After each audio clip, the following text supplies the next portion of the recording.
Hey guys. Hey Well, everyone. by the way, everybody, just so you know, my name is Ryan, and we have with us somebody else. I'm sure you can read his name as it Yeah, is.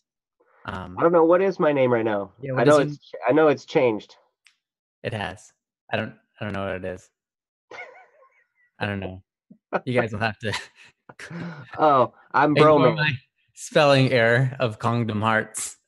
Oh, it's Broman. Ah, I see. Okay, Broman. Jesse's got us. We don't know what his name is gonna be. Apparently, so he had us at the edge of our seat, not knowing what it was. Yeah, he's just like, I'm gonna just put a name on there. We're like, okay, Okay. do We'll it, man. figure out what it is. Or leave it blank. Love you, Bree Bree. Nice to see you. Hey, everybody. All right. So, yeah, go for it, Joe. Start us Huh? off. You're the Oh, host. welcome. I'm the host, and you can see my name down there. It's actually Joe. Uh, and that's Ryan. And this is Don't Worry Wednesday. Welcome. It's the show where we take any questions or concerns or issues you might be going through in your life, and we offer some friendly perspective about them. You just go ahead and post them in the chat, and we'll do our best to expound on what might be going on there, or what might be helpful. We're not professional therapists. Our content's not a substitute for professional counseling, but we just want to pull up next to you, put our arm around you, be friends, and offer some love and encouragement and perspective, and hopefully just be able to help you. Because I know, a lot of times when I've gone through some really tough stuff, one of the most important things that was so helpful for me was when someone was able to, outside of this situation, look at it and say, oh, there's this and this going on. And it just cleared the fog, a Mm. whole bunch, and was able to then kind of, work through it a lot more clearly and effectively. So there are times when I've needed professional counseling, and there's never any shame in that. Don't ever be afraid Mhm. of that. And sometimes we've referred people in that direction, because it can help. And Sure. that there are times when somebody who's a professional goes through some of these situations with a lot more knowledge. But then along with that, it helps to have friends alongside you, encouraging you along the way. So we Mhm. hope to be that for you guys, and we just love you and are so thankful that you're here with us. So Yeah. Every yeah, day we do this show, I'm surprised at the turnout of how many people are coming to show up and just chilling with us. And that's really cool. So we appreciate you guys. And it especially amazes me how, when the chat gets going, you guys help each other out so much, through each other's issues and so on. Like you're all there to help each other. And I think that's so cool. hmm yes, yes, yes. And I have missed you guys. Oh my Mm. goodness. So last week I was gone. I was on vacation. I took my family to the Great Wolf Lodge in northern Michigan. It was a blast. They've got indoor water parks and stuff. Sponsor. No, I'm just kidding. Right. Man, dang it. I should have asked for money. But no, we had a really good time. It was great. And then on Wednesday it was Halloween, so we weren't here with you. There was the trick or treating and everything going on, and that was fun. I hope you all had a great Halloween. Um, and Mhm. dressed up as something cool. I dressed up as a dad taking his kids trick or treating. That was my costume. Wow, very specific. And you played the part well. I did. You know, I you did. went above and beyond. Most people just get in costumes and that, but you really did the role. Mm-hmm. Nice. Yep. That's It was actionable for sure. Yeah. Some people dress up as Superman, but they aren't being superheroes. They aren't saving people. Mm-hmm. It's unfortunate, but I mean, you really can't expect too much from like a 4-year-old. Uh, you know. Mm-hmm. So it's all right. But I'm glad you got to play the part. Yes, it was good. So, But I'm so glad to be back with you guys. It's so great to see you all. Um, some names that I haven't seen yet, and some that Yeah. are familiar. And yeah, just thanks Yeah, for being here. SZB and who was the other one? I haven't really didn't really recognize Donald. So hey, welcome you guys. Thanks for Yeah. joining. Um, and also good to see you, Bright, Dr. Bright. Been a while. Mhm. So cool. What do you say we get this thing started? Yeah, let's do that. Since I've been gone for a little bit, I Oh wasn't yeah, sure. Oh, and I have to say thank you to Kyle, aka Broman, and Joe, who filled in while I was gone. They did a there we go. fantastic job. Yeah, I didn't watch all of the shows, but I did watch part of both of them. And man, oh man, I was very impressed with the level of wisdom and grace and just love that they showed all of you guys. And I was so happy, to watch and I was like, wow, we're gonna it's have to. cool. It's cool to have that other perspective, different way of speaking, different thoughts, and like yeah, they did a great job, and Mhm, it was refreshing, but at the same time, it was like, um, it's like sometimes things in life happen, and you don't get what you expect, but it ends up being better, mhm, um, or being just what's needed. And I think that, the way that they had to word things, a lot of times I was like, that was such a good way to say it. Like, I was like, oh man, maybe like they should, like, maybe I should leave and those two should step in. They did an yeah. awesome job. Well, I just figured out I'm gonna go on more vacations Oh, me so that too. other people can do that. Yeah. Yes.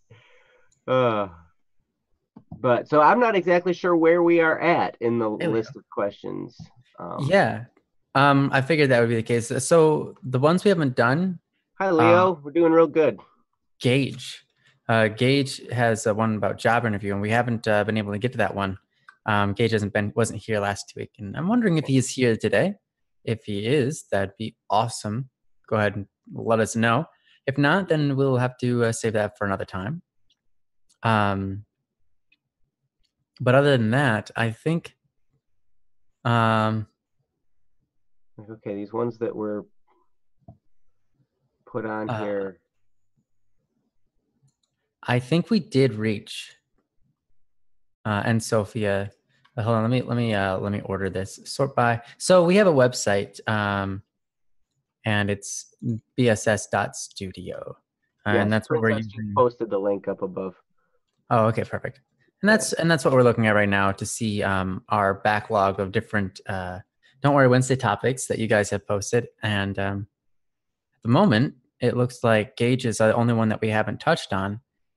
We were able to get to um, Breeze and Achilles. I think we're completely caught up.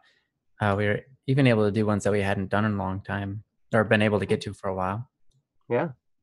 Um, Cool. Well, and Senna just asked a question. She put it in the chat. Awesome. Achilles, or Akil, did we get to your one that says reach? Because if we didn't, let us know so that we can get to it. I have it selected as if I looked into it, so I might be wrong. Maybe we didn't do it. So let me know. But yeah, Senna's, as long as Senna is here, yeah, Senna is here. So that'd be perfect. We can do that. Okay. Sweet. Love you, Bree. Love you, Bree. Thanks for So coming. awesome to see you here. Yeah. Okay. So do you want me to read Yeah, go Senna's for it. question here? Okay. Senna posted, okay, question. How do I go about communicating better, more clear, and to the point? To be misinterpreted less, it seems I'm always taken more negatively than I feel I should be, for example. Ah, Mm. yes, that's wow. Hmm. That is a really, really great question because that's a difficult thing to do. Um, Yeah. but yeah, Ryan, what do you have as far as Yeah, that's actually, yeah, that's a really interesting one because I don't think we've really talked too much on this topic, um, as far as how to be interpreted and stuff. And Mhm. it's, I mean, especially online. Um, I mean, I'm sure Senna, how I type. Um, I use like 1,000 emojis a minute. Um, um, because I want to make sure that I'm interpreted right. When I write, I want to make sure people aren't, you know, upset or think that I'm upset or that I'm being angry with my words or that my words are mean or whatever. So I'm always very careful to try to get my expression or feeling across when I type. But similarly, in real life, that's of course also true. Um, if you come at something really shy, or yes, I use emojis for that too. Yeah, I've seen you. That's good. Mhm. Um, Anyways, yeah, in real life, if you come at things, real life, I don't know how I would call it that, but in the physical realm in which we discuss and we have body language, and words and tone of voice and all of this, um, it can still be easy to misinterpret people, especially I think a lot of times if they are shy. Um, because if someone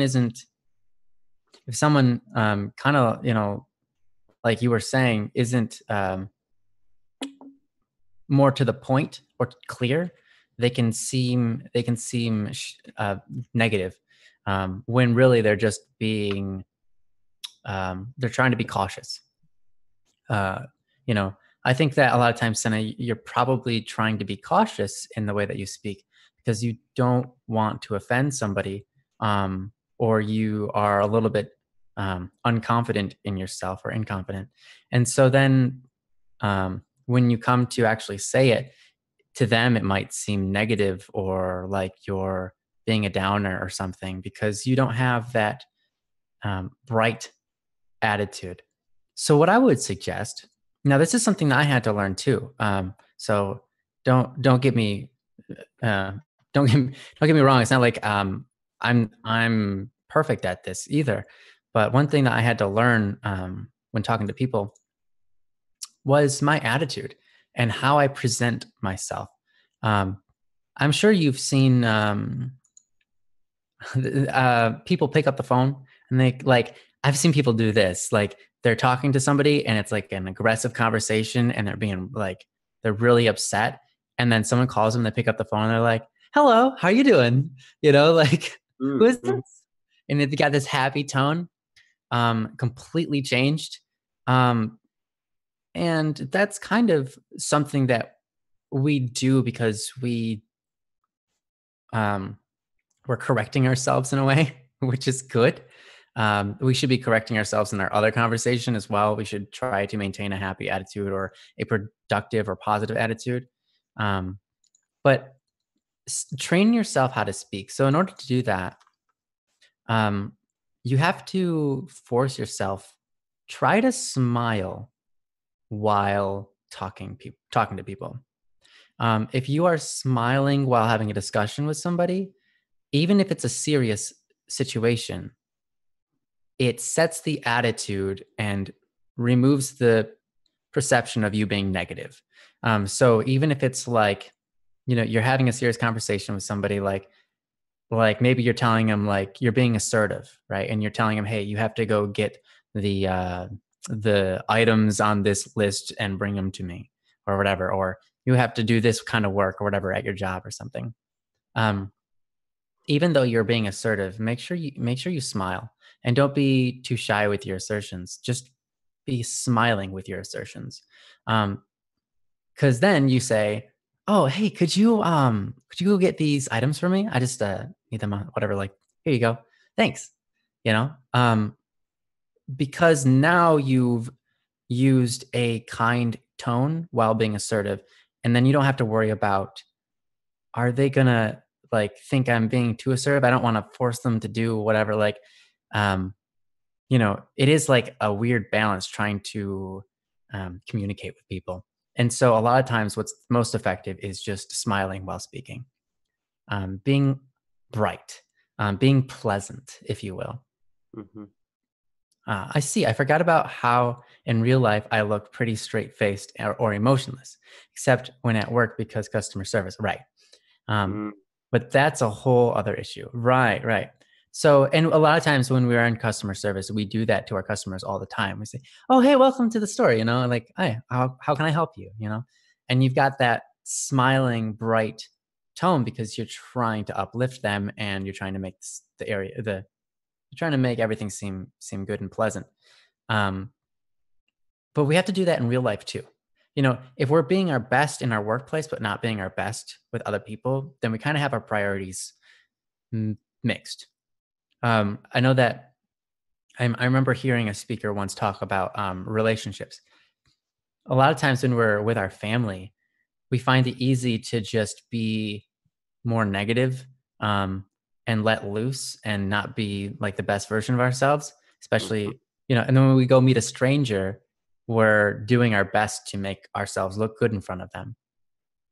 But that's almost flip flop because the people we love the most are the people we should be acting our best for, right? We should have the best attitude for those people that are closest to us. Um, Even though that's a lot harder because that means it's on a daily basis. But mhm, really, we should be trying hard to, every one of us should be trying hard to set the attitude um, as best we can in all the situations that we're a part of, because really a lot of times that's all you can do is pick your attitude. mhm, But to put it on display, I think certain personalities are way easier at displaying their emotions than others. I know that for a fact, and I am not one of them. mhm, Um, but I've learned to put my emotions on display a little bit more. Um, at least those that are good emotions, the emotions that are kind or pleasant or enduring. Those emotions, I have to make an effort, a conscious effort to say, okay, I'm going to act this way, and then I do that. So yeah, I don't know, some pointers. I think mostly just smile and act pleasant, and I think that'll help you direct your conversations without seeming too negative when you don't mean to. Um, mhm. but yeah, that's honestly kind of the best advice I can give. And there, maybe Joe's got something a little bit better. So yeah, I'll turn it over to Joe. Yeah. No, that's great stuff. And a lot of what you said, I'll probably just re-say in different words Hmm. because that really is key. You know what Ryan was talking about, and I see Senna your post here at work. It's more like I'm faking it. I'm tired Sure. and anxious almost all the time, but if I let that out at work, it's obviously not great. Yes, customer Right. service to be that Hmm. way obviously is not.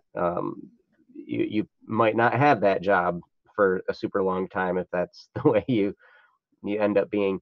But um no, I totally get where you're coming from because I'm more of an introvert Hmm. naturally. I'm more of a, People are. I keep by myself. I'm not an outgoing person, in out in real life. I generally keep to myself and don't, whatever. So I can come across that way too. I'm not like a super smiley, like look out and see everybody. You are though. Honestly, Joe here has been one of my greatest examples for my betterment in this field, because I look at Joe and he comes up to a stranger and he's like, "Hey, are you having fun today?" And I'm like, "Man, what? Like, that's awesome." But he always had a good, happy tone every time I saw him, every time, because he met my brother first. And so whenever I saw Joe interacting with my brother or interacting with anybody, he always had a good, uplifting tone.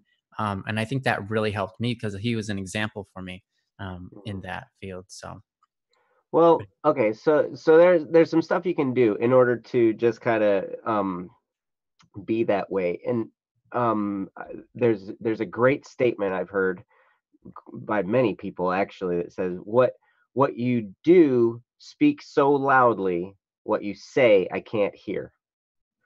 And that's basically saying, no matter what you say, your actions, your body language, all these different that stuff is going to be communicated as well. And if they're not lining up, then people notice that. And they might not be able to pinpoint it, but they will be put off a little bit by it, or they will, it'll just feel weird, if you're saying something, but in your heart, you're not really feeling it, or your body language says something completely different.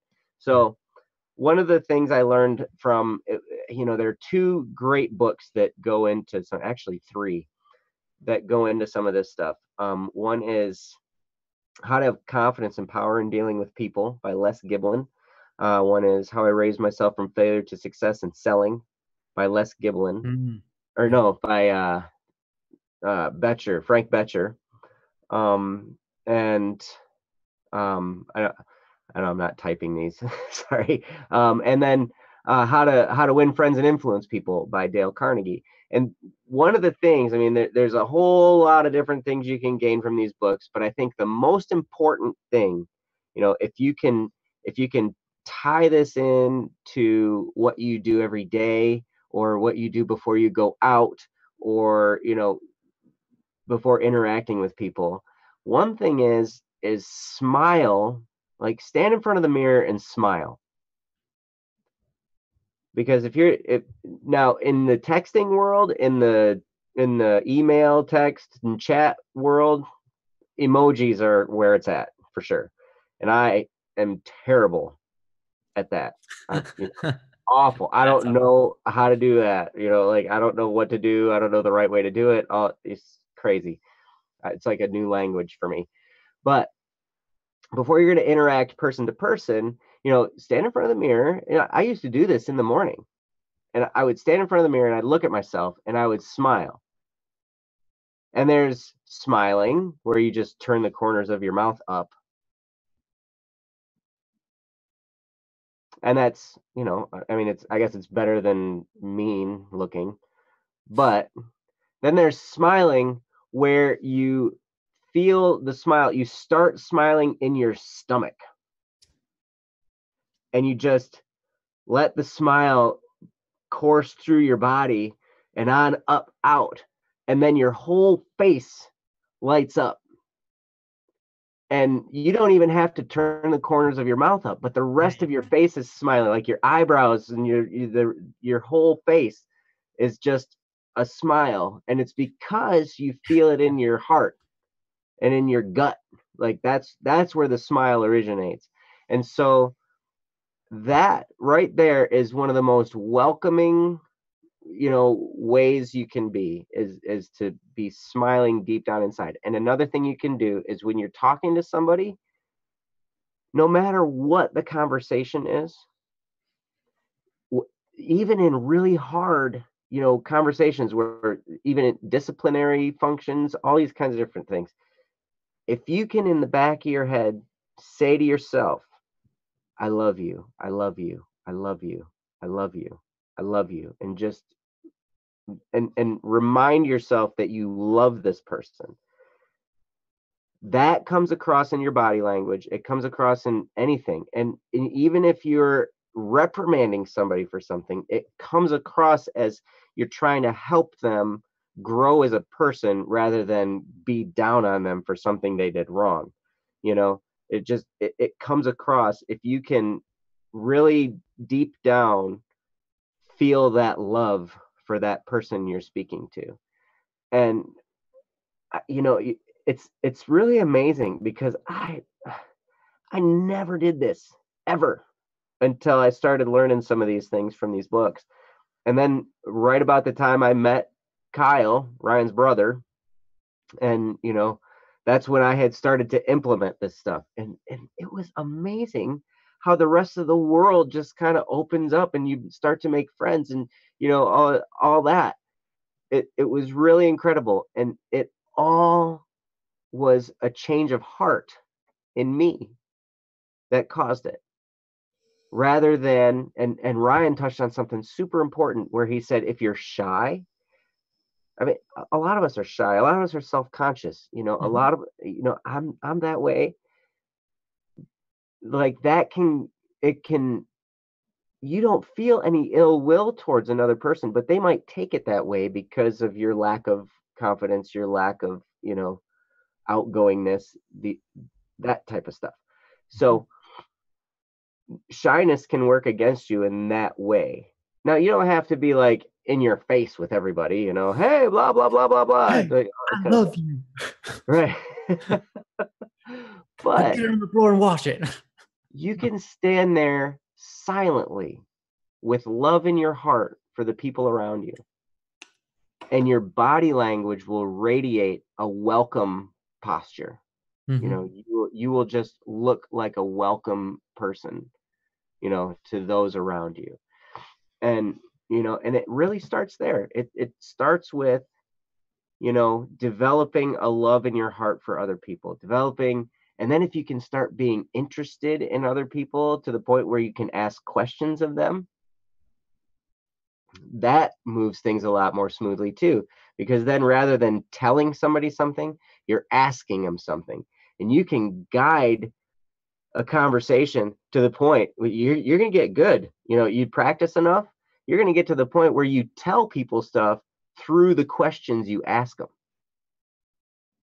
And it will feel like the most natural thing in the world. And you will inform them of something you need to inform them of, but it will come across in such a better way because you asked them the question and they gave you the answer Mm. that you were basically trying to get across to them, you know? So it can get pretty fun. But Yeah. I would say most importantly, work on the inside of your heart. Work on that smile. Work on that love for others, and all your interactions will begin to go smoothly. And it's not going to happen overnight. It's not going to happen like right away. These are habits, and habits take they. You know, I heard it said it takes 21 days to create a new habit. And then that isn't exactly true. It is true to some extent. It takes 21 days to create a new habit, but then the next week after that 21 days is when you cement it in place. A lot of people will do something for 21 days and then stop because they're like, "Oh, well now it's a habit." And then but they didn't take that extra week to really make it part of their being. You know, they change their actions to some extent, but they didn't really make it part of them. So it could take about a month, you know, of consciously doing this. The first Mm-hmm. week will be the hardest, and then the second week it'll get a little bit easier, and then the third week it'll get easier. The fourth week it'll be easy to quit.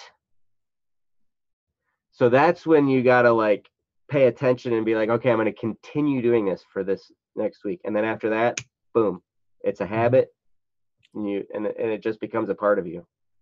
Yeah. In a lot of ways, it's really just like a talent, something you learn to do. And some people might look at it as like a form of manipulation, but really you're just manipulating your own attitude, and that changes how other people feel. Um, and uh, you know, you, I had done this. I had learned how to kind of change how I talk to people and be more assertive, and especially just smile more and be more pleasant. And I had made it a point to try to be the most pleasant person anybody ever met. Hmm. Doing my best to be extremely pleasant. And And it worked. You are. oh, well, thanks, Joe. I try hard to be pleasant at least. But you know, it's hard to live up to examples and role models like Joe. So, um, anyways, so anyways, it really helps out because then when you get caught into a situation that would normally make you a nervous wreck, right? You've already have the habits established that guide your subconscious when you're not thinking straight or when you're not thinking about thinking, because you create a habit out of it. You know, I've been in situations where, you know, being approached by very aggressive and violent people, or just really mean, or even being talked to by, you know, police officers and the like, through my job. That and Joe works that same job now, and his situation is even more likely more intense than the stuff that I had to deal with. At least most of it, I'm sure. I don't Um, know about that. You've I dealt had with some some intense strange stuff. run-in, but you have a lot more, I would say, of pretty uh, intense situations.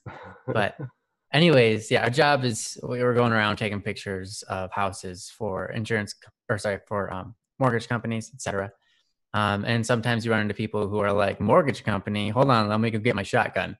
So you didn't ask to take pictures of my house. You can't just take pictures of my house. I was like, well, we actually are supposed to, and we can because the mortgage company owns the house. But whatever. Like, instead of arguing with people, we just go, I'm so sorry that, like that we have to do this. And I don't mean to bother you, and I'm gonna leave as soon as possible. But when when you talk to people and you have a pleasant attitude in in the situation of them being aggressive, it turns the whole thing upside down on them. Mhm. It really flattens the bar. Like I've been walked towards with, you see like somebody who's coming up to you and they're about to get in your face and they've got this like, like they're gonna punch you or something, and you just remain there and you stay calm and you're like, hey, how's it going? I'm sorry, I'm just taking pictures because of the, and you just talk softly as they're approaching, and by the time they get to you, their attitude is like, yeah, man, like I don't, it's a struggle, dealing with what I have to deal with. And it's like, what just happened? You set the attitude for people, because because your attitude, your posture, remains calm, and it shows them you mean no harm, and it Mhm. shows them, um, where your heart is, and that really helps a lot. And dealing with cops, the same thing. Cops are trained to examine people, and their Mhm. body language. Um, Mhm. and so you don't want to be tense. You don't want to be shy and look like you could have done something when a police officer comes up, but to remain calm and pleasant, even to the police officer, that really puts them at ease because they have a tough job. They do. And so they're like, they start to level with you and they're like, okay, yeah, I get it. Nope, that's cool. And I've had police officers like, hey, if you ever in a bind, just give me a call and I'll help you out. You really change their perspective just by your attitude alone. Yeah. So just Yeah, do your one other best. thing on that note, one thing that is really important. It works with dealing with police officers, and it works in dealing with everybody in the world. And that, this gets to another principle of what you can do to work on yourself, and that is do everything you can to live with character and integrity.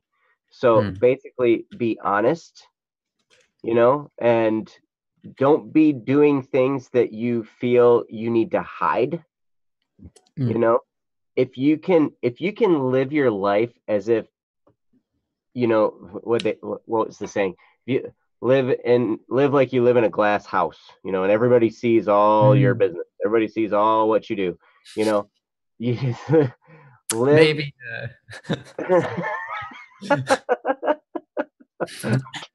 Maybe some You said different words business. than that. But no, no, yeah, go on, go on. It's correct. Okay, go on. But just live in a way that you're not afraid, that somebody's going to find out what you're really doing behind the scenes. If you can just be proud of your actions, be proud of everything you do, be unafraid to say, yeah, I did that. Yeah, I don't have to hide anything. I mean, when you live your life like that, it gives you a level of confidence. It gives you a level of self-esteem that, you project out into the world, and it kind of makes you bulletproof a little bit, because Yeah, then if anybody asks you what you're up to, you're just like, what? I'm doing this, yeah. you know, and just explain.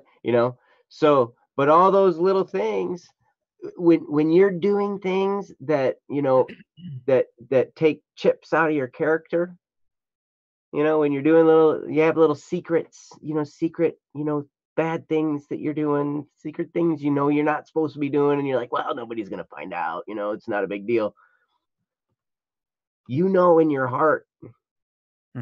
and That's true. those attack your self confidence, Hmm. and they wear down your self esteem. And they just, it's amazing when you start turning that around, how much more confident you feel, how much more assertive you can be with people, how much more it opens your heart to love without consequence. You just put yourself out there because it doesn't matter. You don't have anything to hide. So Mhm. I would encourage, the more you can live in that way, all that stuff. It's tough because we're not giving you like specific techniques. We're just basically giving you some principles of, how you, Mhm. how to live. But all of that comes through in your interactions with other people. Yeah. And your body language, says so much when you're talking and dealing with other people, that the more you can do to make sure your body language is sincere and loving and honest and honorable, it paves the way through all of those interactions that you're going to have with other people. Mhm. And so, yeah, that's, I wanted to make sure I put that in there. So, Yeah, absolutely. Thanks, Joe. Yeah, that's so true. A lot of times, kind of like what you're going through in life. Thanks, man. Um, Popcorn. ah, Yeah, nice. my I mom's. love popcorn. Um, um, but yeah, no, it's so true. If you're going through, if you're doing things like that you regret or whatever, you shouldn't be doing, even if they're just little things. Like, Hmm. um, it's so true. It wears you down. It wears down your soul, and then your confidence in dealing with other people also seems to go downhill because then you your sight changes from them and it changes back to you. I hope they don't, see me. I hope they don't find out that I was doing this. I hope they don't, and then your focus is on you again instead of them. And so then your ability to function and be helpful to them or, etc. goes downhill and then you start plumbing into the whole thing of like, how do I look to them? What do I do to make them make me feel good? Hmm. you know, Hmm. etc. So Yeah, yeah. I had this proven to me by an interaction with a police officer, where I had gotten questioned because of the nature of my job as an inspector. We attract police attention, Hmm. and so it was very interesting, this interaction I had with this cop. Excuse me. I could tell that I was starting to live this way, and it was starting to have an impact on my life, because we just had a conversation, and I said, I can give you this other information, I can give you this, I can give you this. He's like, no, I don't need it. You're not giving me any reason to question what you're telling me. Hmm. And this is a policeman who, like Ryan said, they are trained to read people and to read their body language and to read all the little things. Are their eyes shifting? Is their posture changing? Do they seem nervous? All that, you know. Um, that it made such a huge impact on me to have a policeman say that to me, because Hmm. I was like, oh, it actually works, you know. Yeah. So anyway, that's pretty cool. But yeah, Senna, thank you very much for Yeah. the Thanks, Sana. man. Um, yep. It's like when customers start yelling at me and I panic. Ah, yes. Hmm. That's hard. But I will say this: the more you handle situations like that, The better you get at it. the stronger you will become. It's like Hmm. exercise. The more you go through those painful, hard experiences, the stronger you get as you go through them, and you can handle more and more and more. So even though it's tough and you don't want to, try to welcome those situations that are hard when they come, because they're going to come, you know. Hmm. Yeah. So yeah, So, Dr. Bright, you're still here, right? You just made a comment. So, by the way, Princess, thank you so much. Again, you are so helpful. Thanks for posting these things in the. Yes. my goodness, yes, thank you again, Princess. Website. You are amazing. Seriously, we never asked you to do it, but you've been doing it. You've been taking up the whatever. You just decided to do it, and we are so thankful. So, thank you. But yeah. Anyways, would you like to get to Bright's question? Yeah, I would. All right. We should. Yeah, we should. All right, so we won't. No. um, so Dr. Bryson, here's a question for when you guys get done. How do I keep my promises and obligations even though I'm a forgetful lad? I recently, and in parentheses, it says I recently joined a swim team, so I guess that's why I'm asking. Okay. That's a great question. Yeah. How do you Thank you how for do you thank you for asking, Dr. Bright. keep promises and obligations even though you're forgetful? Um, totally. Yeah, go for it, Joe. And kudos to you for joining the swim team. I was a swimmer Yeah. for my years in high school, and it was tremendously a lot of work, and very, very rewarding, very hard and rewarding all at the same time. And yeah, it was, those were some of the most exhausted months of my life, going through training for swimming. But yeah, it sure did pay off. And, to go through that had so many rewards, and mentally and physically and everything. It was great. Mm-hmm. Um, so yeah, kudos to that. But then keeping promises and obligations, even though you're forgetful. Um, it's, I don't know if all of us ever get that totally figured out. We can muster living with self-discipline, you know. In fact, I was talking to a guy this morning. I was doing an inspection, and this one was actually it was an appointment that I had made for insurance purposes on this particular one. And we were talking about some of this guy's experience in his home repair that he had been dealing with. And the person that he had hired to be his contractor and to do the work, there were just little things, little character issues, little Mm. discipline issues where he never knew if the contractor was going to be there that day. He never knew. Like he'd say he was going to be there and then not show up, or then he wouldn't say he was going to be there and then he'd show up, you know, and to do work on the house. And it was just really hard because I just never knew. I never knew if I could trust him. And I'm like, that's very interesting, because one of the things that was hard for me to learn, but, and I'm doing better at it now than I used to, is learning how to do what you say you're going to do. If you say you're going to do it, you do it.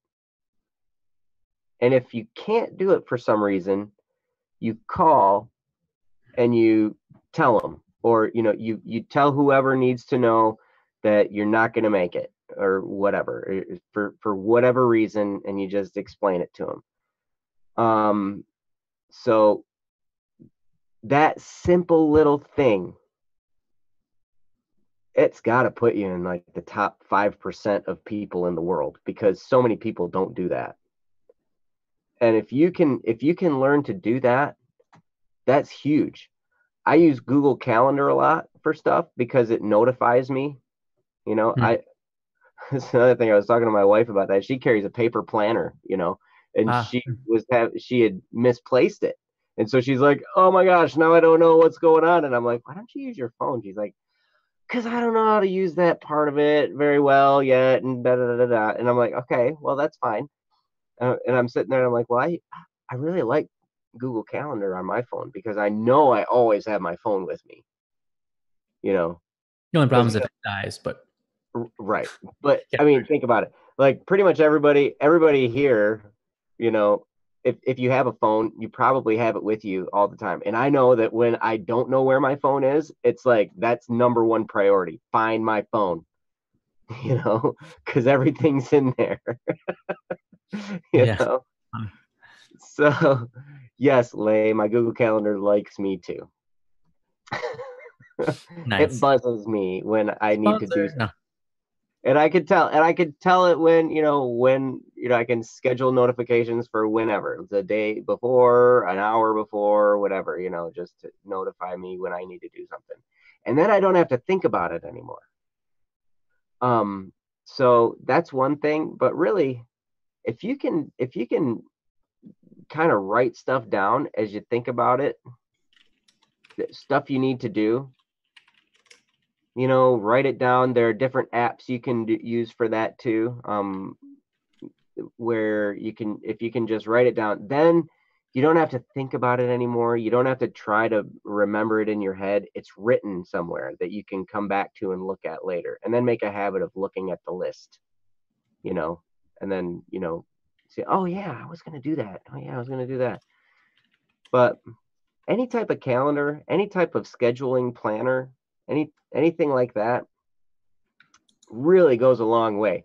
And whether it's on paper, whether it's electronic, whatever, whatever works best for you in your situation, however you feel the most comfortable. That's the habit I would develop, is somehow planning, because especially now, I mean, if you've made a commitment to be on the swim team, you're going to probably be making a commitment to doing lots of practices. You're going to have to be there for meets. Mm-hmm. You're going to have to be waking up early. If your swim team's like mine, we had swim practices before school and after school. So, you got to get up extra early for that. And then remember to eat a lot, because you're going to be exhausted and your body's going to need fuel. So we ate lots and lots of pasta. Well, yeah, that's good for you, because just loaded up on that stuff, man. Mm-hmm. Just totally. Not right before practice, obviously. But no, but yeah. Yeah. The week before, you eat nothing but spaghetti. Yeah. Okay. Dr. Bright mainly keeps a yearly schedule. That's good. And if that's not quite cutting it, you can look for one that has a month at a glance, or even a week at a glance. I don't do so well with a day at a glance, because I don't have appointments throughout the day. But a lot of times if I look at a week, if I can schedule a week and plan a week, that generally works best for me. But yeah, so it looks like you already keep the schedule on you. Then it's just a matter of, developing the character to be like, hey, I'm going to do what I say I'm going to do. And if I can't, it's not a big deal. I'm just going to tell them that I can't. I'm going to make sure somebody knows, and I'm not just going to let it fade away. I just let it, just not go and just fade, So that goes a long way, because then maybe you don't feel like you're going to make it, but then you're like, oh, I don't want to tell them that I'm not going to make it. So I'm just going to have to go do it. All right, I'm going to do it. Mm-hmm. I've been in that situation before, where it's like, I don't really want to do this, but I really don't want to tell them that I'm not going to be there. So I'm going to. Because if they ask why, my reason's not good enough. Right. Yeah, I've been there. I've totally been there. Self-peer pressure. Yes. Mm-hmm. Self-peer. That's sometimes the hardest and most painful kind of peer pressure, is the kind you apply to yourself.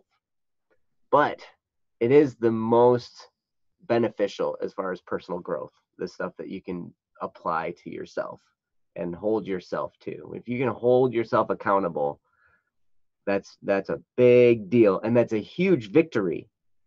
So when you learn how to do that, celebrate it, because that's you've gained a level of mastery over yourself, and that's huge. Mm-hmm. So that's about all I can say right now. So Ryan, what do you have? Sure. Thanks, Joe. That was great. I'm not awesome at, I'm pretty good at keeping promises, but not necessarily always on time with things. I'll tell you one thing that helps. Joe has said this before, but like if you set an alarm in the morning, wake up when it goes off. Don't put it on snooze. Don't go, I have 5 more minutes. I'll just lay here in bed and then get up.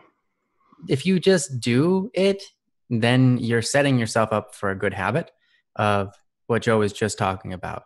That's one example. But obviously there's way more examples in life. Another thing for um, applying self-discipline, discipline being able to have like self-control, ultimately, having self-control, having the ability to have two options and say, well, this one's right and this one's maybe not as right or whatever. Like, I know what I'm supposed to do here. And having self-control is you going, saying like, okay, I have to do the right thing and I'm just going to do the right thing, even though I don't want to. Um, and then you choosing that route, right? That comes through practice. And, and failure sometimes too. But one thing you can do, one thing you can try, this is something that people used to do in ancient days, all the way from the farthest reaches of history we can find. And it's a practice that works. And people don't do it now. And it's a lost art, I would say. There are people who do it now, but it's not very common. And the art is called fasting. It's when you a lot of times people do food fasting. You can fast from other things, but fasting is basically controlling your urges to not do something, even if that something is good for you, like food. So you say like, okay, today I will only eat a light meal for lunch and a light meal for dinner, and I will have no other food, and it's not like a diet. It's just something you're choosing to do as a self-sacrifice. In doing that, or another thing that I used to do is Incidentally, sorry, Ryan. Incidentally, if you're on a swim team, it might not be an appropriate time right, to fast from food. right. That's So true. but like Ryan said, there are other things to fast from. So Mm-hmm. Yes, continue. that's a good point. Food is just the common example. Mm-hmm. Or you can choose certain types of food, like chocolates. Say, I won't be eating chocolates for this entire week. Mm-hmm. What's useful, though, if you're fasting, is that you don't just completely outdraw it, like say, oh, I won't do it at all anymore. It's on certain things, like if they're good things, if they're things that aren't necessarily evil, right?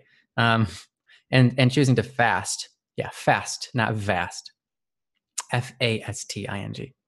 Not vasting. Yeah, not vasting, not spreading yourself out so that you're vast. um, but yeah, you could say like, I'm not going to eat any chocolates this week, except for on, at the end of the week, I'll eat some chocolate. Having that every week will make you like chocolate even more Mm-hmm. and make it harder for you not to have the chocolate because now you've got this regimen. But then you're practicing self-control and something that's good for you because eating chocolate every single day is not really healthy. But, because of all the sugar, whatever. But that's an example. Another thing you can do is, even fast from listening to music when you're doing nothing, maybe like on a train or the bus or whatever, on your way to school or whatever it is, and you always listen to music. You can decide to fast from that and instead decide to just go in silence.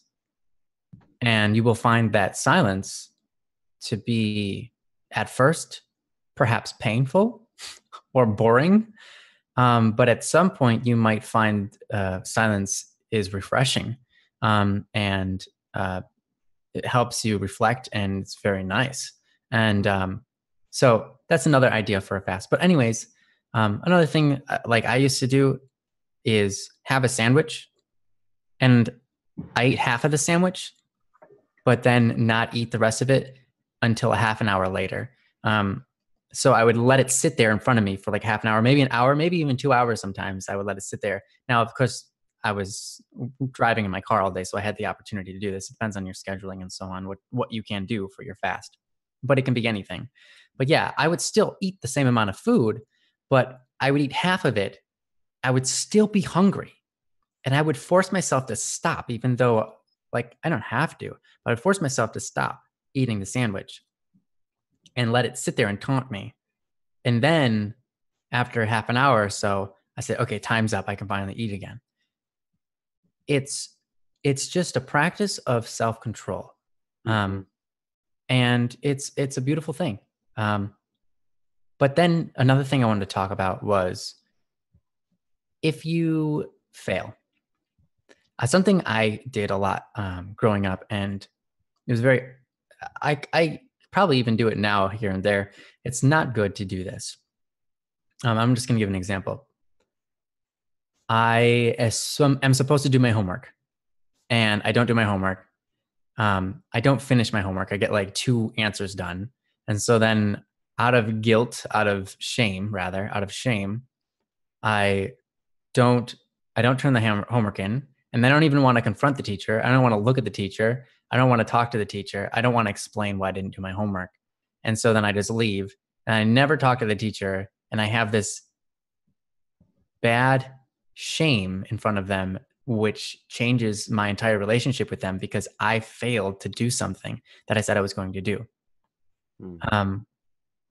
When it could have been solved in an instant if I just went up and confronted my shame and said, "Hey, I'm sorry, I didn't do this for you." I've had it where, I'm supposed to attend something, but then I don't. And then I just am filled with this shame because I went back on my word. I didn't fulfill my promise. And so then for the rest of whatever it is, I never show up again.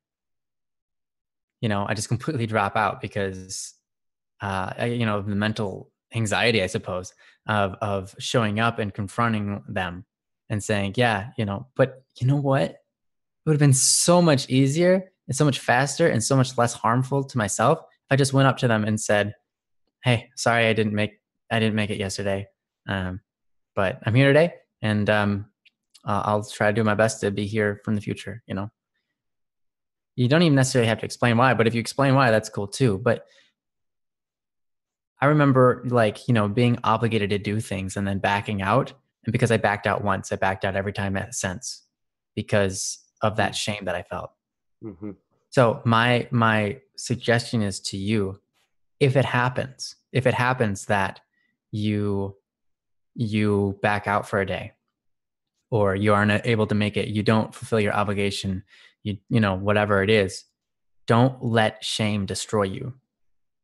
The best thing you can do is confront it as fast as possible.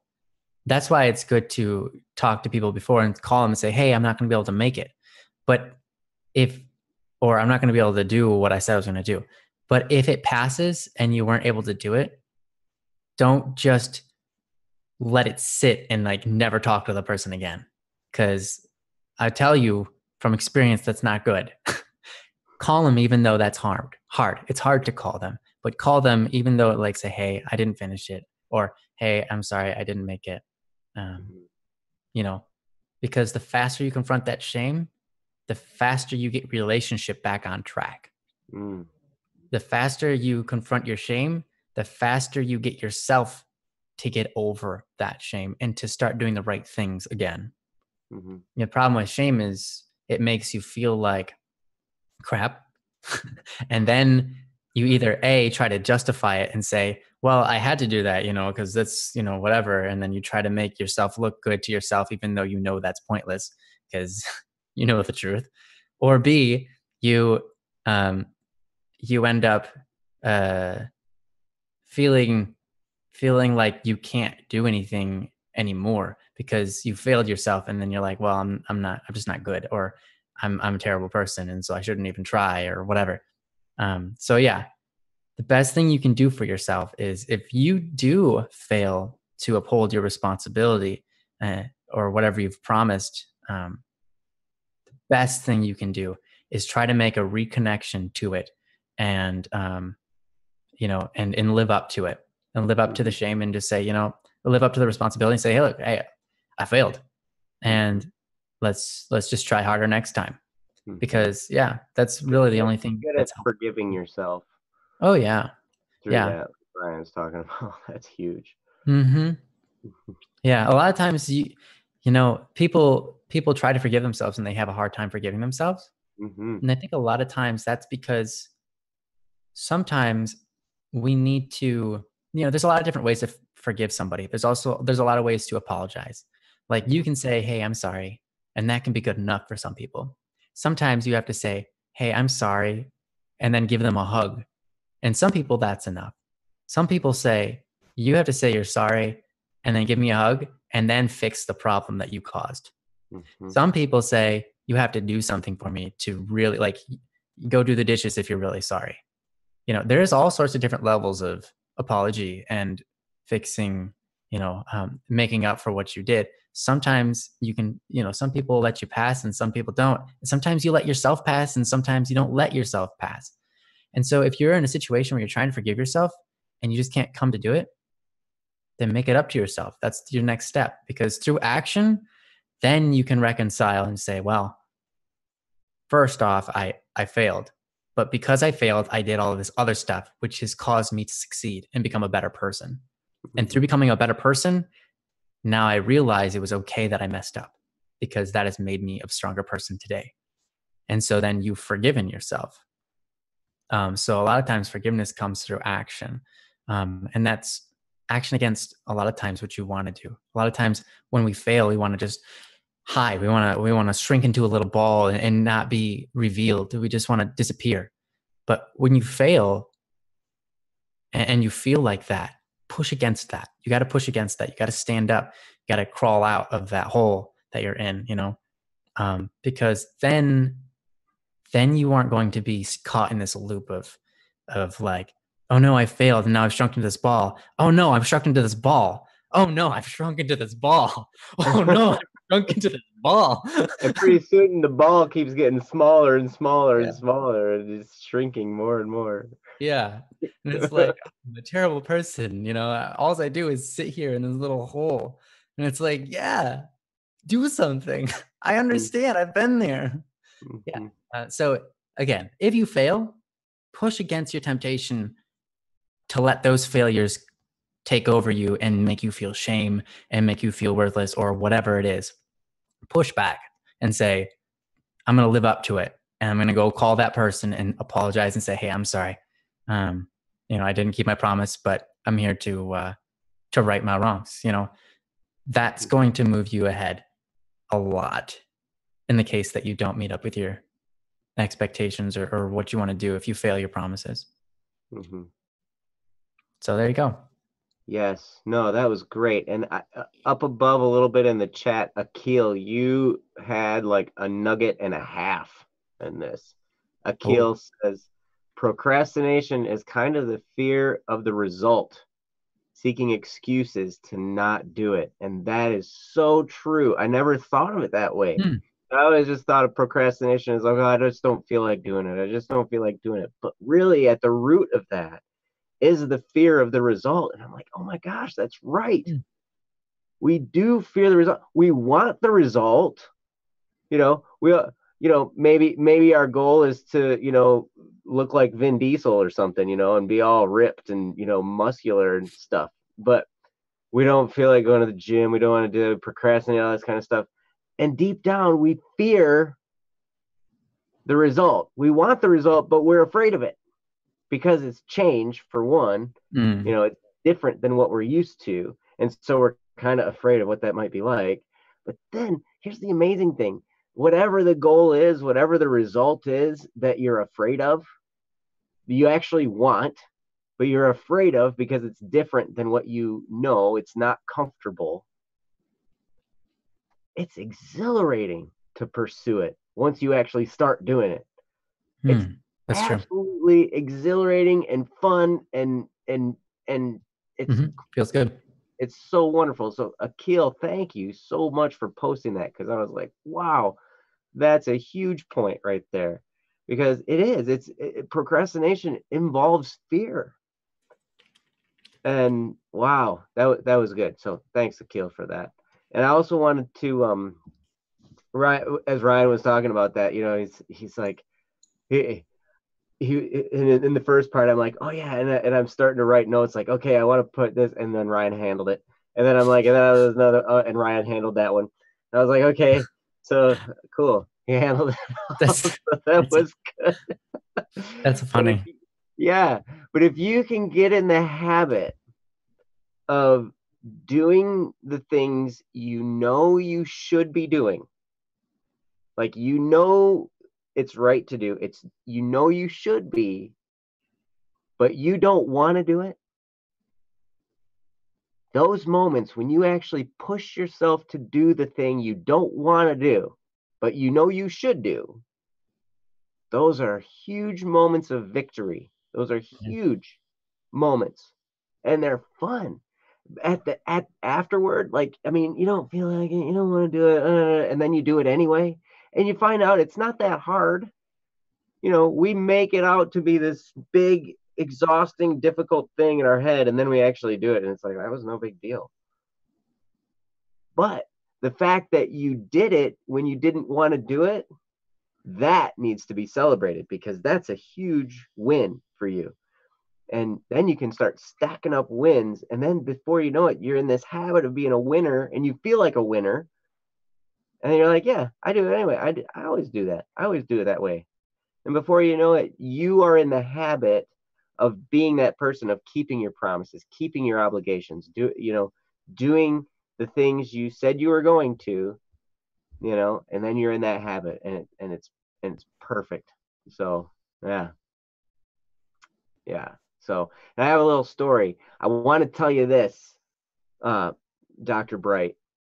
I want to tell you, you can do it. I'll look you right in the eye through this screen. You can do it. I had a college professor one time. It was an 8 o'clock geology course. I'll never forget this professor. He was awesome. He was a great professor. But I had trouble getting to class on time because it was 8 in the morning, man. And I could not get up early. I hated getting up early. I was kind of, I was like, oh, I can't get up early. I'm a night person. I can't get up early, blah, blah, blah. And he looked me in the eye because I was late all the time, you know. And after class, he pulled me aside and he said, "Hey, Joe." Hey, Joe. I notice you're late all the time. I got to tell you, you're missing out on some stuff that we do in class, and you're missing out on some of the material. And if you keep being late, I'm going to have to drop you from the course. And I was like, "Oh." That was kind of a little wake up moment, like, "Oh my gosh, he's going to drop me from the course." And so I was like really nervous. I'm like, "Oh yeah, no, man, it's so hard." And he stopped me in my track and he said, "You can do it. You can." And just the way he said it was like, "It's not a big deal. You can do it. Like, you're totally big enough and strong enough to do this. Like, you totally can." And that one little statement breathed belief into me. Mm. That one little moment, I couldn't believe it. I always have thought, "Oh, I'm always gonna have trouble getting up. I'm always gonna have trouble getting to class at 8 o'clock. I'm always gonna have trouble getting there on time. I'm never gonna be able to do it." And then he just broke through all of that by looking me in the eye and telling me, "You can do it. Like, it's no big deal. You can do it." And when I made it on time to every class from that. I was early from then on, Wow. just because he breathed belief into me. It was Wow. great. You Awesome. know, he's since retired. He was a wonderful professor. But yeah, so I want to tell you, Dr. Bright, you can do it. It's no big deal. You can be that person for sure. Mm-hmm. And thanks for the question. Yeah. Thank you very much. Boy, you guys in the chat, you guys are awesome. SZB, the shy songwriter. Okay. I don't know if I've seen you on the streams before. I think that they are new to the stream, but it's really nice to have them here. Yes. And if you're a songwriter, you need to go to bss.studio And share your and songs with her. you need to share your songs on there. Absolutely. Where in the fan originals section? Is that where that would be? Fan Yeah. original. Yes. Yep. Go there and we would love to hear your stuff. There have been so many great people who have posted so much great stuff on bss.studio, from Mm-hmm. visual artwork to music to poetry to stories, everything. It's just, Yeah.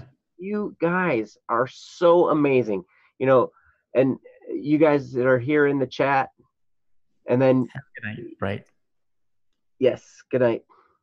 Um, and but everybody who's going to the website and posting stuff, I mean, slightly above average Joe put Inktober up there, and now October is over. Now it's November.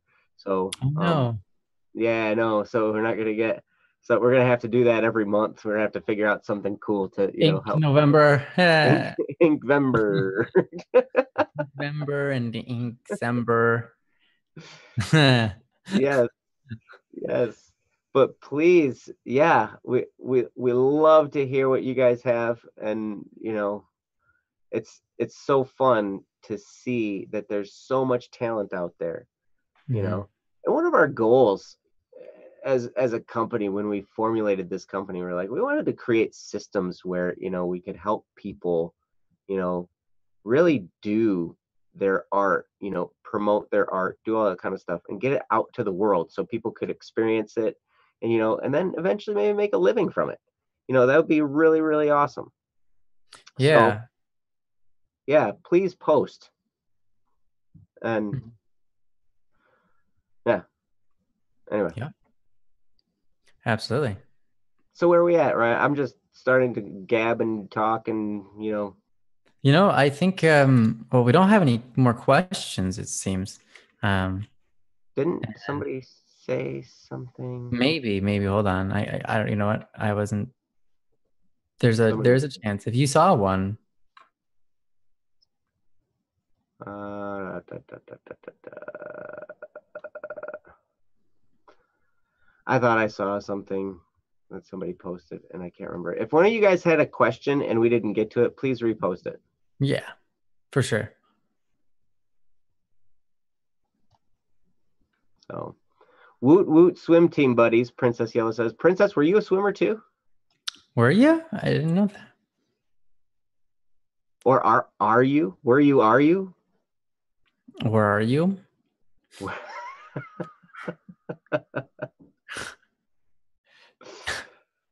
Whole different. Yeah, swimmers. You were. I did not know that. Wow, that's awesome. I think that Tremendous. if swimming would probably be the most fun sport. Oh, not since middle school. All right. It's fun, but it's hard. Oh yeah, I'm sure it's very hard. It's a lot of work. But I then when was. you get done with the season and you look back on all the work you did, and you're just like, I am awesome. You're like, wow, football people have nothing on me. Oh. That's true. Yeah, no, I'm not seeing any more in the chat. I mean, it's just You guys are throwing balls. I'm throwing my whole weight around here. No, that's not exactly true. I'm oh, sure sport requires a ton amount of physical activity. mm-hmm.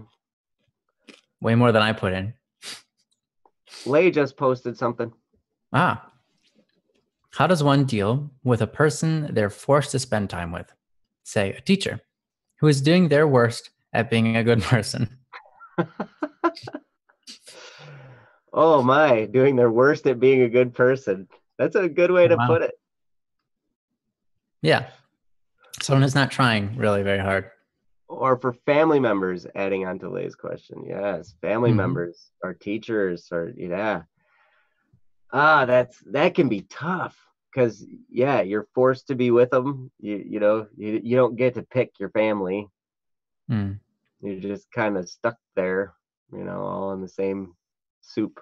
And you You also don't know, get to pick your teachers in our current system in the West and the East. That's everywhere now. it's a teacher. You can't say negative things about them. Yeah, you can. It doesn't do much good usually to say negative things about it. But oh yeah, Anna's question about her music teacher, which Kyle got to answer. I'm really glad he did because he did a great. Mm-hmm. Mm-hmm. Yeah. Um. But I was bummed when that guy when that came on there. I was like, oh, I wanted to be there for that one. And then, Aw. but it was Kyle, and he did Kyle really. did a great job. Yes, yes, absolutely. But yeah, How do you deal with that? How do you deal with a person you have to spend time with? They're totally not being a good person. Right. They're not trying to make it easier on you to be around them. Hmm. They probably don't even notice. Well, there are a couple different things that I've done in this situation because I've definitely experienced this. And probably, thank you for asking the question because I bet you it's pretty common. Mm-hmm. I bet you a lot of people deal with this a lot. So, this is where those of you who've been on the streams before have heard me go on and on about forgiveness. Are you gonna rant about forgiveness? Ranting is another right word. Ranting about forgiveness. That's it. Yeah, that's Forgiveness is so terrible. Forgiveness makes me feel good. I hate it. uh, Okay, there's anyways, a go. couple things. There's forgiveness, and you know that kind of looking at it with a sense of humor and a sense of forgiveness,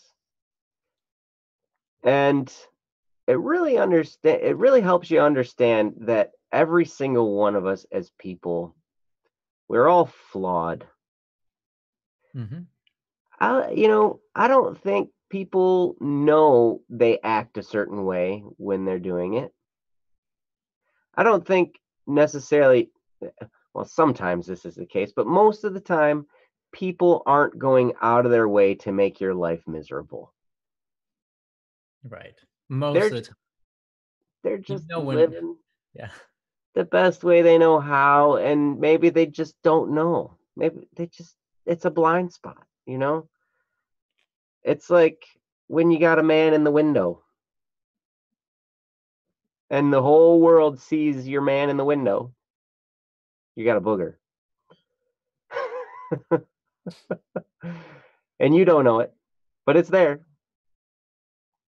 you know? But that's the way so sometimes that's the case for people. They're not doing their best to be a good person. But maybe they just don't know. Or maybe they do and they just don't care. Couple things. One, in your heart, learn to forgive. This is going to be a great exercise for teaching you how to forgive. And forgiveness is such an incredible skill to have. It is a skill that can be developed. And forgiveness heals the heart in so many ways. When you can learn how to forgive others and forgive yourself and like truly forgive and not hold these things against people anymore, you will heal in ways you never expected in your heart and in your soul. It's really quite tremendous and surprising. When I actually went through a program that taught forgiveness and taught, kind of deeper levels of forgiveness, and when I actually went through the exercises and did it, I was so amazed at how many areas of my life got fixed that seemingly were unrelated to this. Just different areas of my life got cleaned up, different areas of self-discipline, different areas of, things I was off track on, all those little things just got cleaned up from this act of going through this forgiveness process. It was incredible. So this gives you a chance to get good at forgiveness. And the other thing is, you can just look at it with a little bit of a sense of humor, you know, because they're going to be that way. So you can just be like in your head, oh, yeah, I wonder what's going to happen today. This is going to be a good show. Let's watch. Let's watch what happens on the next episode of so and so lives their life in a way that I don't approve of, whatever. So, uh, but those are the two things mainly. When you're dealing with people like that, forgiveness and humor. Learn to laugh it off a bit and learn to forgive. And these will be great exercises in both. And it really will help you build into a stronger and better person, to go through the experience of dealing with someone like that. We don't see it while we're going through it, but then afterward, after you've grown and you see how you've developed, you look back and you're like, you know what? It was because I had to deal with that nincompoop, you know, that I've become who I am today. That person really molded me through that experience. So then you end up being thankful that that happened. So it's really, you've got a golden opportunity here, Lay. So, Ryan, what do you got? Yeah, I think a good word for the scenario is, because forgiveness seems like something that you do after they do something. Um, like they do something stupid and then you have to like immediately forgive them. Maybe another good word is pardoning. You can pardon them. So just like whatever they do, you know that they're gonna do something that's unenjoyable. So you just have a very pardoning attitude, or an attitude that says, I want the best for them, and regardless, like, because like we're called to love everybody, we're supposed to love everybody. That's a good thing. It's a good practice. But a lot of people think that that's pretty much impossible, but I think that's only impossible if you don't understand what love is. Love is wanting the best for someone. And why not? Hate is wanting the worst for somebody. You can, if you if you really hate something, that means you want the worst for it. You're cursing it. But if you love something, you want the best for it. And if a lot of times you just want the best for everybody, because the best is going to be best for you too. It's better for them to be their best because that's good for you. That they're going to be nice to you instead, right? So wanting the best for people is important. Having pity is a good thing. Pity is, I think, I'm sure you were here when we talked about pity before or last time, but a lot of people hate the idea of pity, like, hey, don't pity me, but pity is actually a very beautiful thing. The reason people say don't pity me is because of pride. People want to look good to themselves, and they think that if other people look down, or if people pity them, that means people are looking down on them. But pity is not necessarily that case. Pity is more so just looking at someone and feeling sorrow and saying, I wish that person had it better. That's there's nothing wrong with wanting other people to have something good, or looking at someone's scenario and saying that's broken. And a lot of these people that aren't, they just haven't learned how to deal with people yet. They haven't learned it yet. And maybe right now they're in a phase of life where they're rejecting learning anything about it because they have a lot of pent up issues inside that they're trying to work through. Maybe they're having struggle forgiving themselves for things they've done, and they don't like themselves, or they just hate people in general because they haven't learned how to quite love yet. And so, some of those people are in their 80s and 90s. Some of those people some of us learn early, some of us learn late, and some of us never learn. But some of them get set in their ways like that. Yeah. Yep. Some people get set in their ways, and they say, that's just who I am. It's who you're choosing to be. And if you don't like it, it's your fault. Yeah. If you don't like me punching your face, that's your problem. Suppose that's my problem, but it's your fault.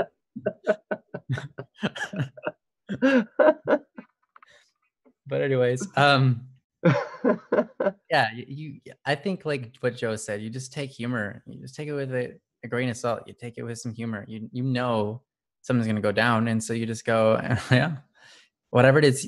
You have to be the kind of person that doesn't let that phase you, because sure, they're hard to be around. Sure, they're setting a bad example. Maybe they're slinging bad words around, or just being aggressive, or maybe they're just really rude, or whatever it is. You have to be unfazed by it ultimately, because the thing is, you are also setting the environment for them. if you sit back and let them control the environment, then it's going to be, you know, how they feel. Like the environment is going to be sour and feel bad and awkward, and you're not going to want to be in it, right? And that will only make their habit even worse. But if you are unfazed by it and you can maintain a pleasant attitude, then you start to change their habits, because then you change the atmosphere around you. Mm-hmm. It's not, it's not something like you can do and it will just immediately fix the problem.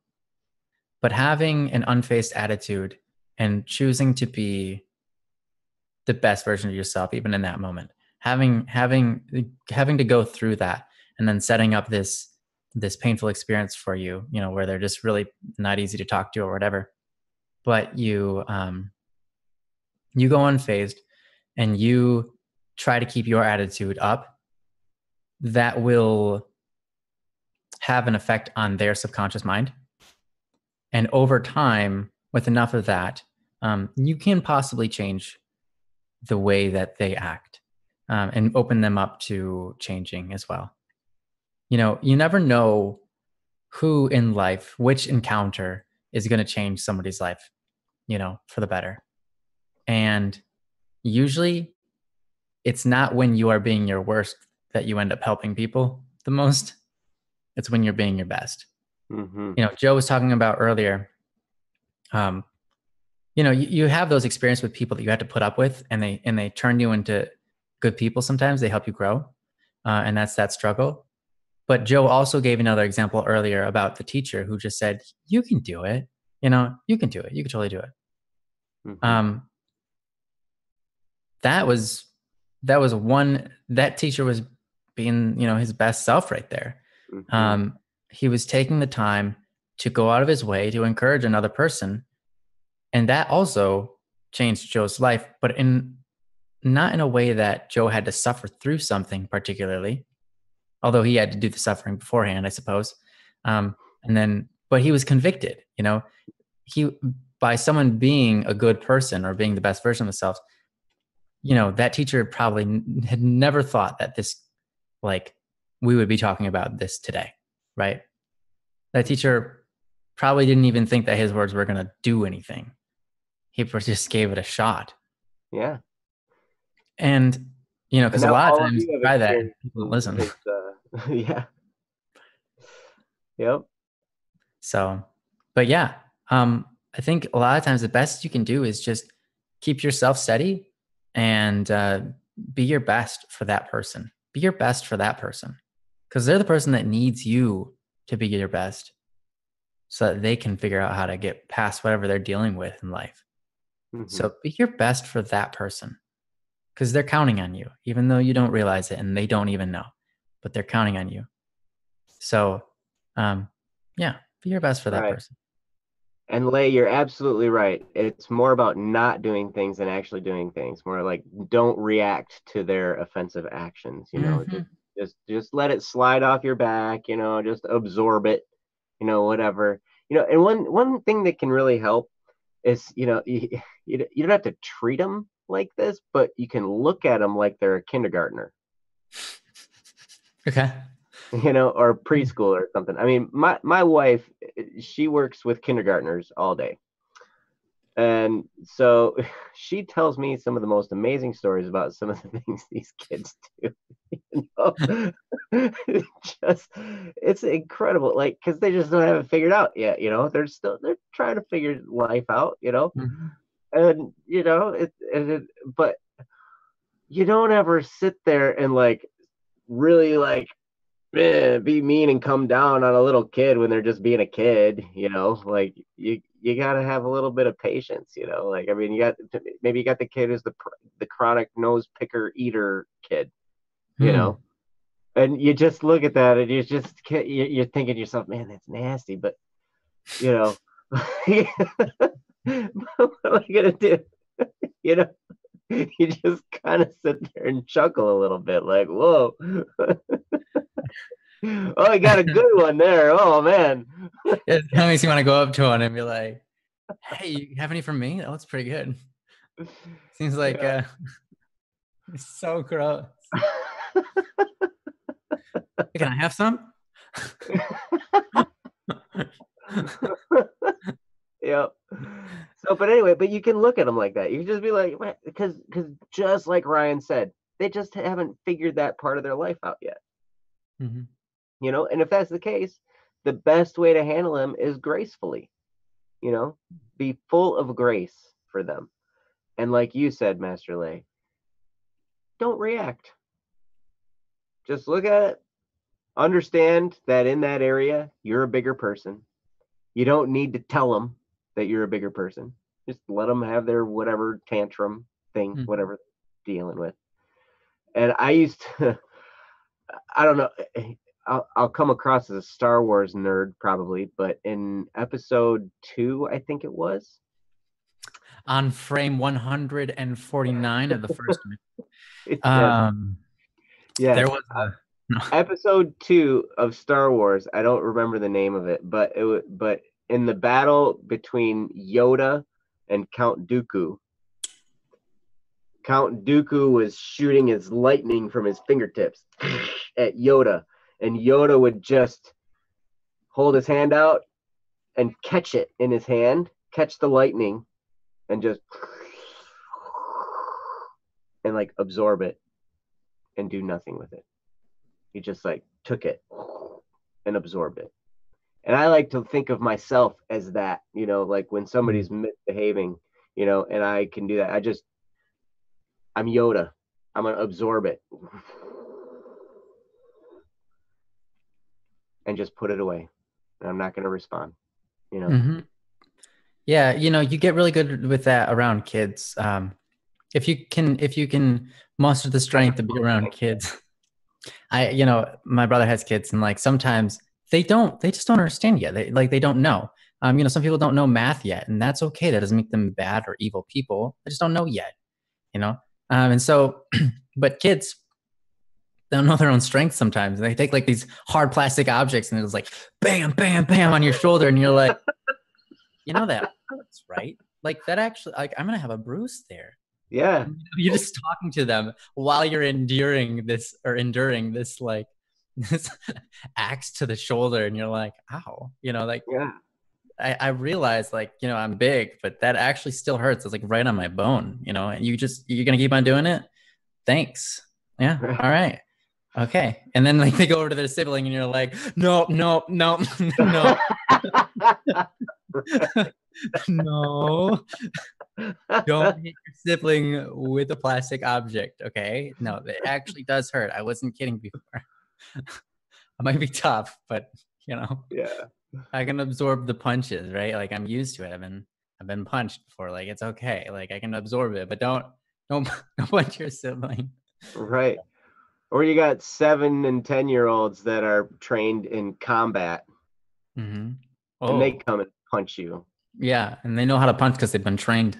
Yes, they know how to punch. They're higher ranking belt than I am, and they're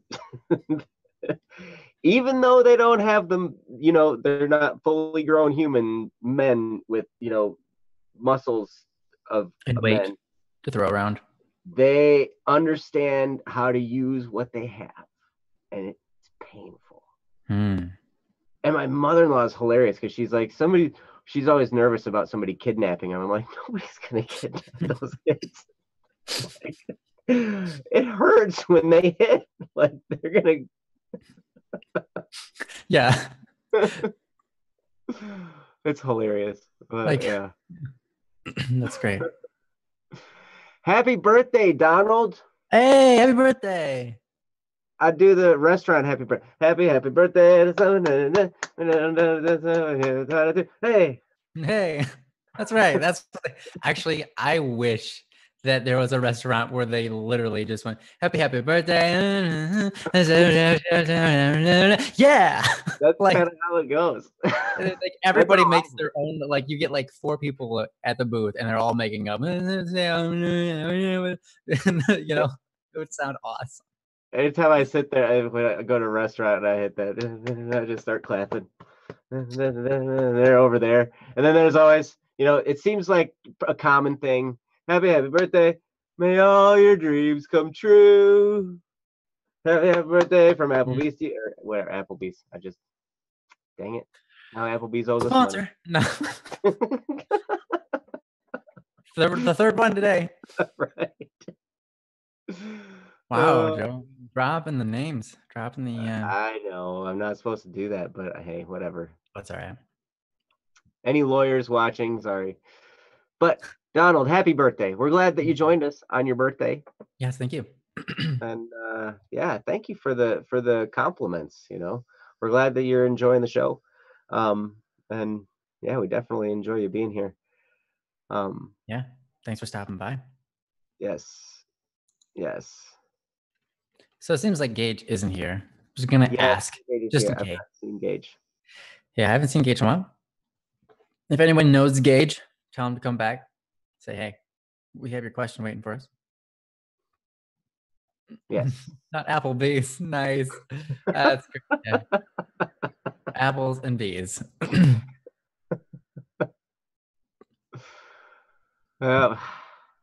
Wait, isn't there an apple called? I went to one of those places where they prepare your food at the table. It's Japanese steakhouse, where Yeah, those are awesome. Table and you sit there or whatever, Yeah, a lot of the people there don't necessarily speak English very well, and so they just play a recording of a happy birthday song that I've never heard before.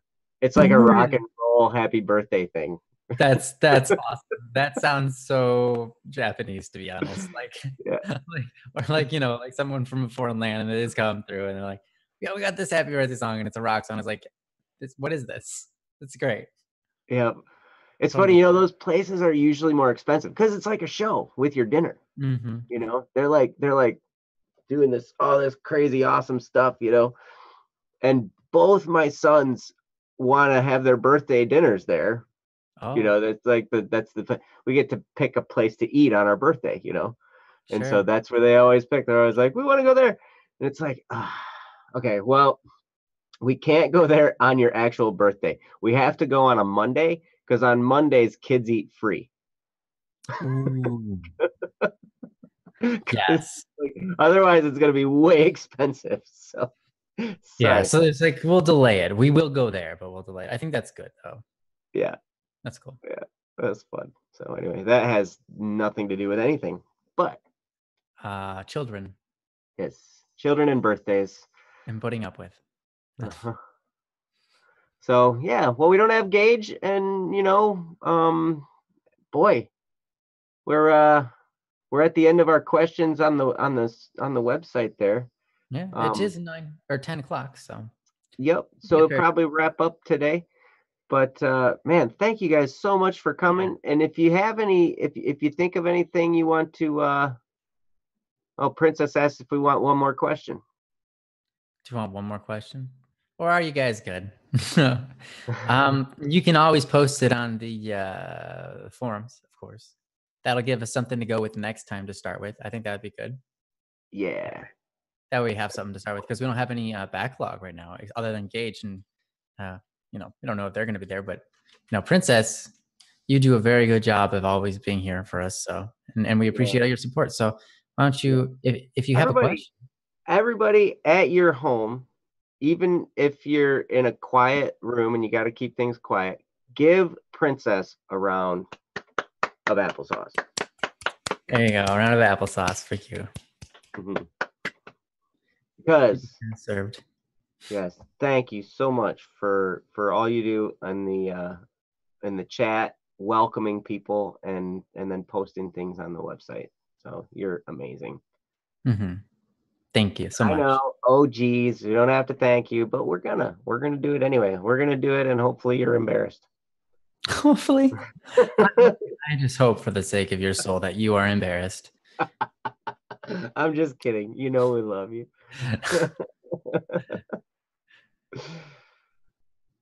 Okay, perfect. She's embarrassed, so we've done well. No. Is that what that means?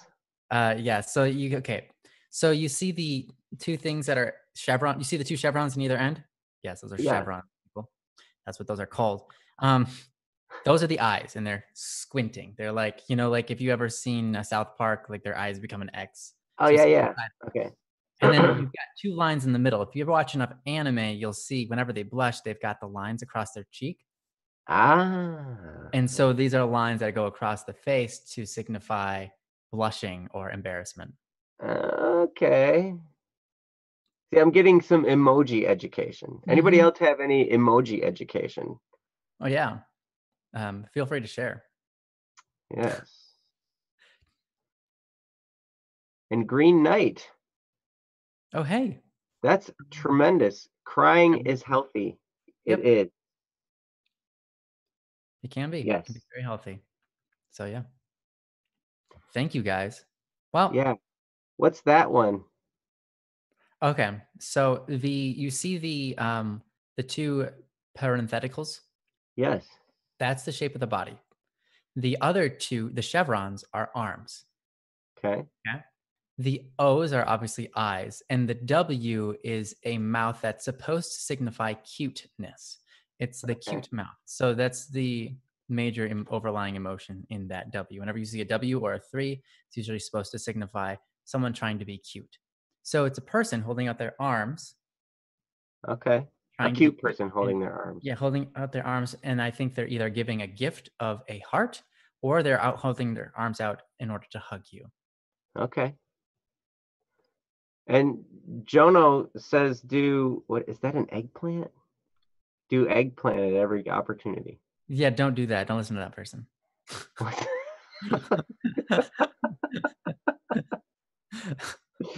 I don't know what that means. Welcome, Jonah. Welcome. Yes, welcome everybody. I sure do appreciate. Wow, you guys have such great emoji stuff. Hmm. I'm so impressed. Ryan, you scar me with your words. I'm sorry, Jonah. Why'd you do an eggplant though? That's not good. Jono's just talking about Fortnite. Oh, Oh Fortnite. yeah, obviously. I learned to do the flosser. Did you? That dance, right? Yeah, Well, it's on like the greatest rage. nice. Everybody's doing it around here, doing the Oh yeah. flosser.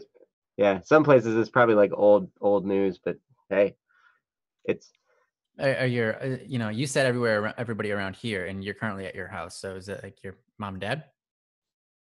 well, there's all kinds of people around Oh, because it's the neighbors the neighbors are doing the flosser. and my kids do the Mhm. flosser. And it was funny, like my wife taught us the proper way to do the flosser. Right, because she's actually a dance instructor. She knows how to dance. Like she actually Yes, has the yes. qualifications and everything. That's awesome. In Poland, it's illegal to do the floss. What? Poland's illegal to do the floss. What? That's awesome. I don't know Yes. why that. But What's the floss? Uh, Google it. there you go. Yeah, she wants to stand up and do it in front of everybody. Oh, that's what that is. Oh, I don't know if I'm all up for that. I'll knock something over. Yeah, your true background will be revealed. Yes, yes. Whatever's behind the wall that you have set up. uh, yeah. But anyway, all right. Well, we should probably wrap this up. So thank you guys so much for being here. You guys are amazing. And Mhm. yeah, we appreciate all of you. And we will see you here again on Wednesday. And yeah, it's going to be good. So Yeah, see you guys. Thanks for joining us and peace out. Bye bye. bye, guys.